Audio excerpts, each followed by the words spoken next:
We've all, folded a note in school trying to make it secret.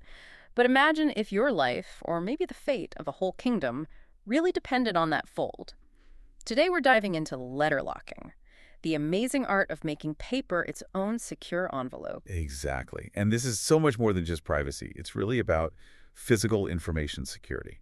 And it's a tradition that goes back, believe it or not, somewhere like 10,000 years. 10,000, wow. Yeah. You can trace a line from ancient Mesopotamian clay bullae, these sealed clay containers, basically, all the way to how we think about security and, access control today. So the mission for this deep dive is to unpack the unbelievable ingenuity of these old physical security systems, and then see how modern science is unlocking their secrets. Precisely.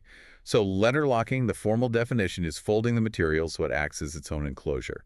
But for the highest level of security, you had to have two things. Okay. First, the lock had to be cut from the letter itself. And second, to open it, you had to tear that lock. Yeah. That way, the evidence of tampering is just. Yeah. It's absolute. So this is way more than a simple fold and a wax seal.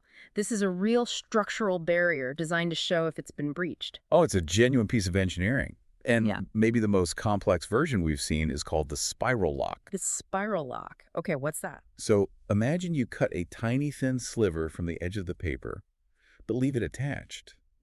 Then you weave that sliver back and forth through a series of little slits you've cut in the folded letter. That sounds incredibly difficult. It is. And here's the aha moment. Yeah. They would often moisten that paper sliver, maybe with just a little water or even saliva. No way. Why? Because as it dried, the paper fibers would swell and sort of fuse together. The lock became one with the packet. Yeah. To open it, you had to physically break the paper.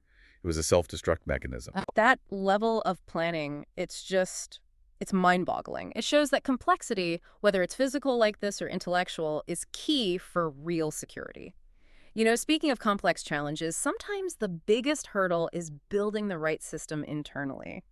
This deep dive is sponsored by Silk. If you need help with AI training, automation, or even just uncovering where intelligent agents could make the most impact for your business, check out embersilk.com for AI needs. Now, let's jump to the modern breakthrough, because this is where it gets really exciting. It was first used on something called the Brienne Collection. The Brienne Collection. It's a trunk, a postmaster's trunk, full of about 2,600 undelivered letters from the late 1600s.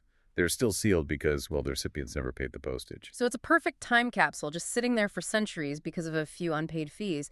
But if they're that old and fragile, how on earth can anyone read them? You can't just rip them open. You can't. So they use something called X-ray microtomography, or XMT. Yeah. Think of it like a medical CT scan, but for letters. It's incredibly high resolution. And it can see through the paper. I can see the ink. The scan maps the density difference between the iron gall ink and the paper fibers, even when it's folded over and over.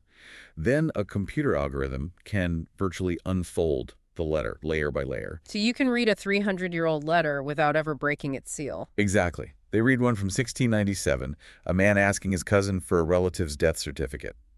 The original artifact is completely untouched. It's a perfect fusion of old world craft and cutting-edge science.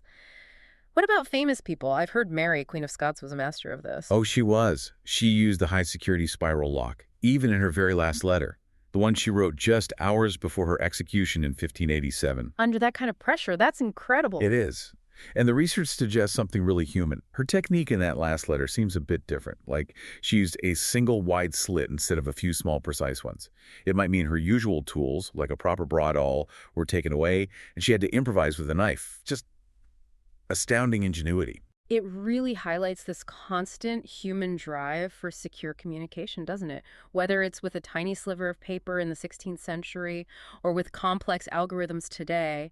And the fact that we can now virtually peel back these layers, it means these incredibly personal, secret moments from history are being preserved and read for the first time.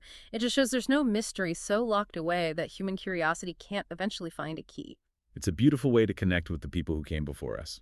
If you enjoyed this deep dive, please subscribe to the show. Hey, leave us a 5-star review if you can. It really does help get the word out. Thanks for tuning in.